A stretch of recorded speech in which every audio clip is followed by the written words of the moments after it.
J'ai tout calculé, mais je n'ai pas calculé la mentalité que tu avais. C'est à cause de cette mentalité que tu as réussi.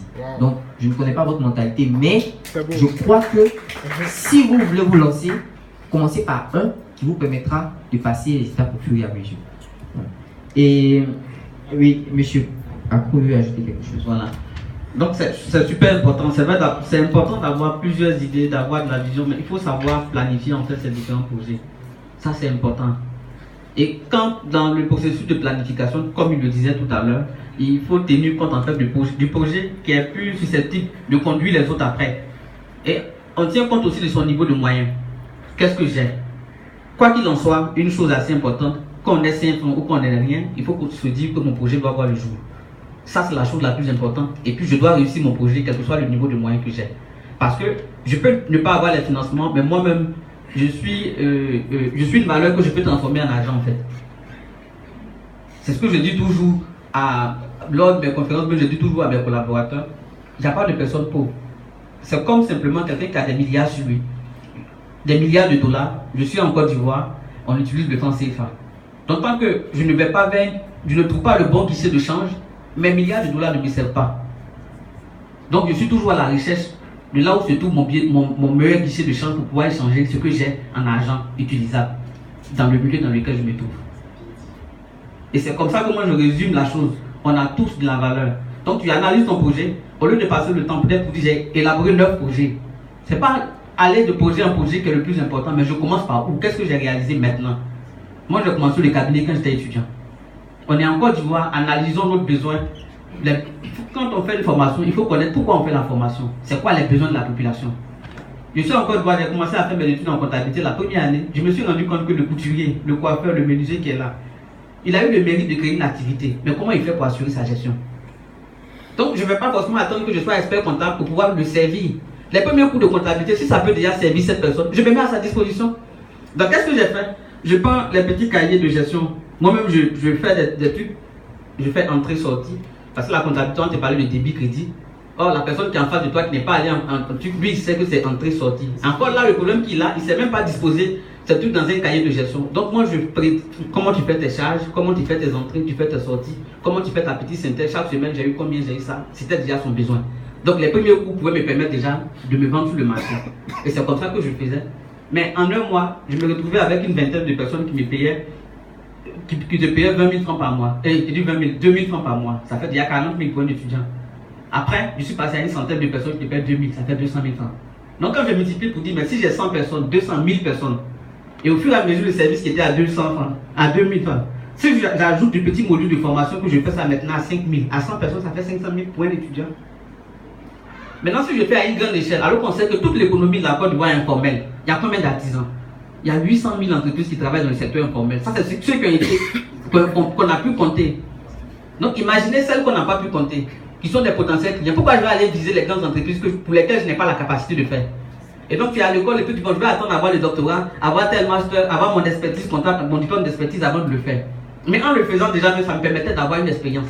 Ça fait que j'ai intégré même une grande entreprise sans le savoir, avec le BTS, à un poste de responsabilité. Jusqu'à ce que je démissionne, pendant que j'étais responsable financier, pour pouvoir me mettre à plein temps sur mon projet.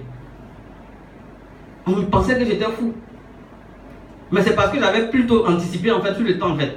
Et quand j'ai pensé sur le... Tant que tu n'expérimentes pas un projet, tu ne peux pas avoir toutes les subtilités du projet. Parce que tu as un projet qui fait 1 million, 100 millions, 200 millions, c'est bien beau. Mais la vraie réalité de l'entrepreneuriat, c'est quand tu es sur le terrain que tu vas voir. Quand tu vas échouer une fois, 2 fois, 3 fois, 4 fois, 5 fois, tu vas comprendre ce qui peut te permettre de continuer ton projet. C'est la passion sur laquelle tu peux te permettre. Donc dans tous ces différents projets-là, moi je dirais plutôt trouve ta passion dans tout ce que tu veux faire. Trouve ta passion dans ces différents projets.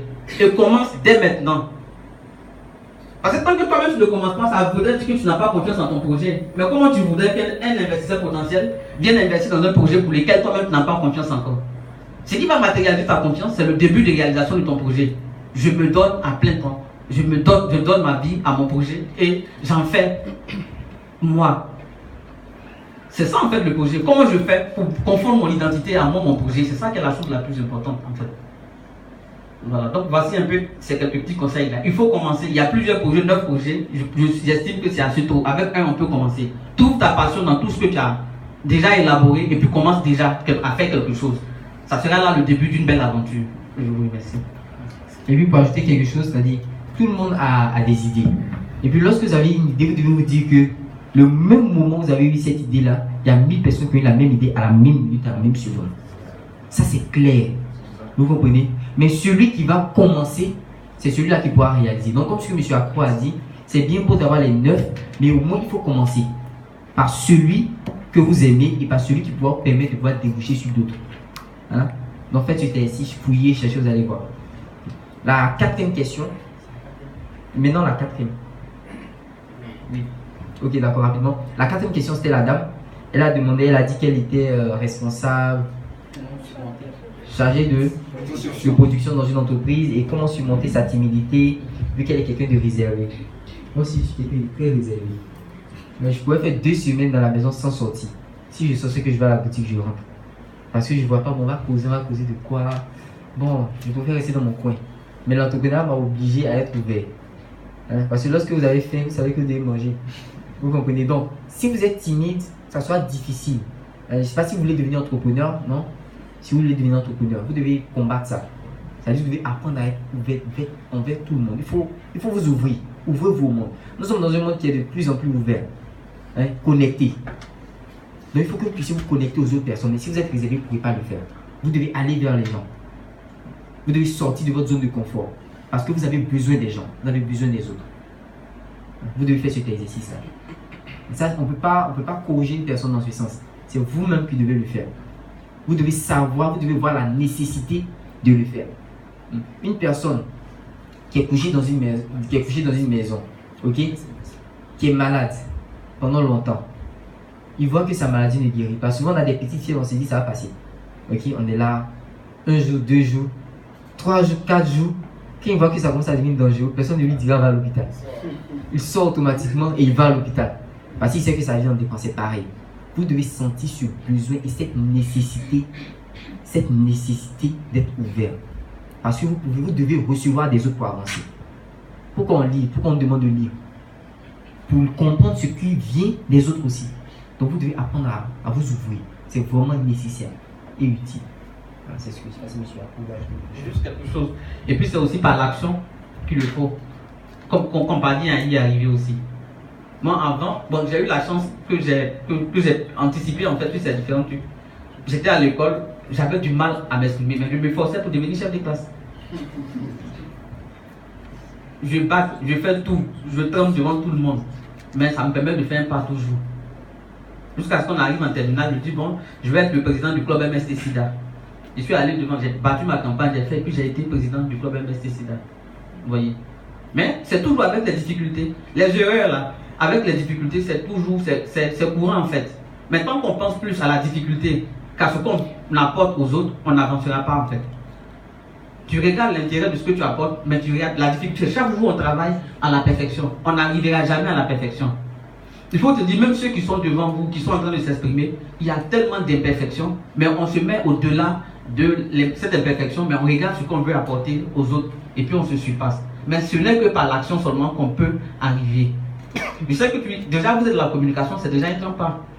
Mais comment vous faites pour pouvoir, par rapport à ce que vous faites là, pour transcender votre faiblesse, essayez de faire des événements qui vont pouvoir vous mettre en contact avec des gens là où vous aurez à échanger chaque jour. Et ça, c'est vraiment assez important. Quand vous allez faire ça, vous allez franchir beaucoup de pas. Les gens ne sont pas aussi compliqués que ça.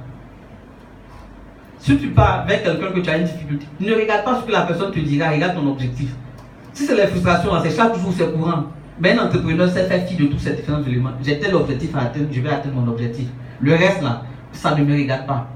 Tant que je sais que je suis sur le bon chemin, il y aura forcément des oppressions de part et d'autre. Ces oppressions ne m'intéressent pas, mais je me bats toujours pour pouvoir les surpasser. Je vous remercie. Et puis, il faut ajouter quelque chose encore. Rapidement, ok, donc pour ajouter quelque chose encore. Souvent, on a peur de s'ouvrir à cause du retour. Bon, souvent, ça dépend des raisons, je ne connais pas votre raison, mais souvent c'est comme ça, on est réservé parce qu'on se dit, bon, qu'est-ce que l'autre va penser de moi, comment il va me juger, ou bien si c'est pour commencer quelque chose. Est-ce que je vais réussir à le faire? Bon, peut-être que je n'ai pas la capacité. Vous devez savoir, comme il a dit tout à l'heure, que les critiques, ce que les gens pensent de nous, c'est important. Mais ce n'est pas forcément utile pour nous. Est-ce que vous comprenez? Vous devez croire en ce que vous voulez faire. Votre objectif doit être la chose principale que vous visez. Donc si c'est la chose principale que vous visez, quel que soit ce qui se passe autour de vous, ce n'est pas important. Vous devez réaliser, vous devez atteindre votre objectif. Souvent, je dis que les difficultés dans la vie d'un entrepreneur, c'est rien d'autre qu'un moyen pour lui d'avoir quelque chose pour raconter demain, quelque chose à raconter demain. Sinon, son succès sera vide de sens. C'est comme ça que moi je vois les difficultés. Parce que si tu réussis sans difficulté, demain tu racontes quoi? Rien. Donc les difficultés viennent, c'est comme un peu de...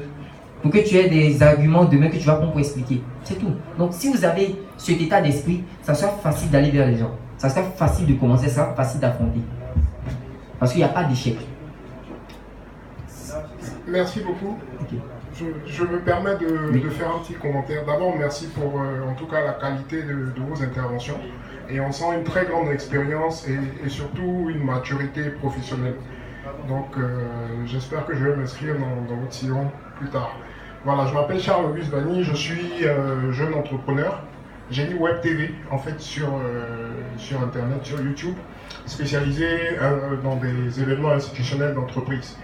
Donc l'exemple de la chère collègue qui est là du domaine de la communication est très parlant en tout cas, parce que moi j'ai commencé, c'est vrai qu'à contrario je ne suis pas timide.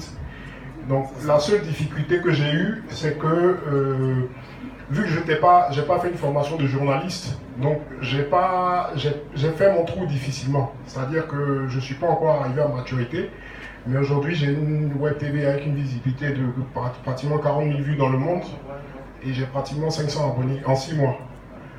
Donc je voulais juste intervenir pour en tout cas l'encourager déjà à vraiment se lancer comme vous avez dit. Et je voulais vous parler de 3 aspects au niveau du réseautage que vous avez mentionné. D'abord la carte de visite, ensuite la tenue, et après la tenue, tout ce qui concerne donc on va dire l'entretien des relations. Pour la carte de visite, c'est un exemple parlant. Aujourd'hui, vous savez qu'avec toutes les normes de développement durable, de préservation de l'environnement, il y a des gens qui sont anti-carte de visite.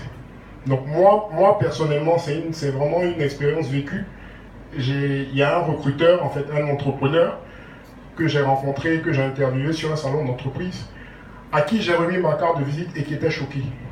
Vous savez ce qu'il m'a dit? Il m'a dit, mais c'est un anglophone en même temps, c'est pas dans notre culture. Il m'a dit, mais vous avez quel âge? À l'époque, j'avais 37 ans. J'en ai 40 aujourd'hui. Et il m'a dit, mais à votre âge, vous aurez dû me donner votre carte de visite dans votre bureau climatisé. Limite, c'est votre secrétaire qui aurait dû me la remettre. Là, je vous vois dans un salon d'entreprise, vous êtes en costume, mais vous n'avez pas encore vos bureaux et vous me remettez une carte de visite. Combien vous en faites par an? Je lui ai dit à peu près 300 ou 400. Il m'a dit, ben, ça fait un peu cher parce qu'à chaque fois que vous allez être en rupture de carte de visite, il va falloir en rééditer. Nous savons aujourd'hui que le coût de la vie est un peu difficile. Donc, est-ce que ce n'est pas mieux d'avoir des comportements éco-citoyens et utiliser les formules digitales aujourd'hui? On sait qu'on peut échanger les contacts sur WhatsApp, sur Viber, par les réseaux sociaux. Et on sait que tous, en tant que